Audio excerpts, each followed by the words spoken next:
Hello everyone, আসসালামু আলাইকুম। Welcome back to my channel Mina's kitchen.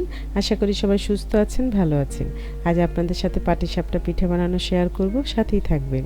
এই পিঠা বানানোর জন্য একটা বলে 500 গ্রাম আতপ চালের গুঁড়ো দিয়ে দিলাম 250 গ্রাম ময়দা, 75 গ্রাম সুজি, 75 গ্রাম গুঁড়ো চিনি, একটু লবণ। এখন একটা চামচ দিয়ে ড্রাই উপকরণগুলো ভালো করে মিশিয়ে নেব এভাবে করে।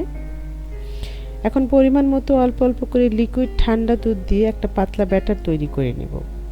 দুধটা কিন্তু আগে থেকেই ফুটানো ছিল।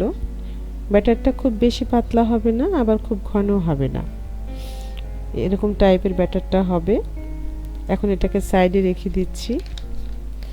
এখন একটা পুর তৈরি করব। এই জন্য একটা কড়াইয়ে আগে থেকে ফুটিয়ে রাখা 1 লিটার দুধ দিয়ে দিলাম। 4 টেবিল চামচ গুঁড়ো দুধ গুলিয়ে দিলাম।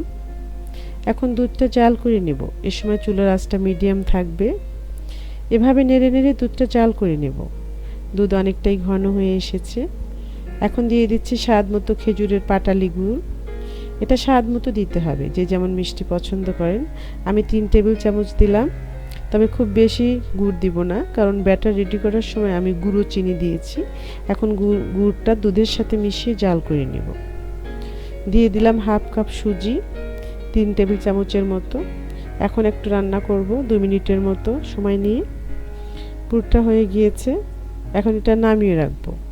এখন চুলায় একটা ফ্রাই প্যান দিয়ে দিলাম। সামান্য ঘি দিয়ে এভাবে করে ফ্রাই প্যানের সব জায়গায় ছড়িয়ে দেব।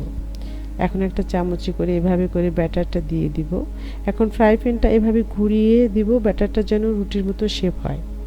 এখন একটা চামচ দিয়ে ব্যাটারটা সব জায়গায় লেবেল করে দিচ্ছি এভাবে করে, কোথাও যেন কম বেশি না হয়।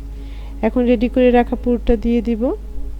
এখন এভাবে করে রুটিটা ফোল্ড করে দিব। এ সময় চুলার আঁচটা মিডিয়ামের চেয়ে একটু কম থাকবে। এভাবে উল্টে উল্টে ভেজে নিব। প্রত্যেকবারই ঘি দিয়ে ফ্রাই প্যানের তলাটা মুছে দিব, তারপর ব্যাটারটা দিয়ে দিব। এভাবে করে সবগুলো পিঠে ভেজে নেব। এভাবে তৈরি করবেন পাটিসাপটা পিঠে। কি যে ভালো লাগে আপনারাই বুঝতে পারবেন। ঘি দেওয়ার জন্য খুব সুন্দর একটা স্মেল বেরিয়েছে। সবগুলো পিঠে ভেজে নিয়েছি, একটা সার্ভিং প্লেটে উঠিয়ে নিয়েছি। দেখুন কতটা সুন্দর হয়েছে। একটা ভেঙে দেখিয়ে দিচ্ছি। ভিতরটা ভীষণ ইয়াম্মি। আশা করি আজকের রেসিপি ভালো লেগেছে। ভিডিও ভালো লাগলে অবশ্যই লাইক কমেন্টস করে জানাবেন এবং বাসায় ট্রাই করবেন।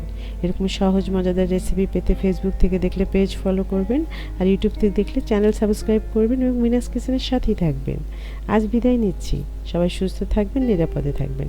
সামনে নতুন রেসিপি দেখার আমন্ত্রণ রইল। আল্লাহ হাফিজ।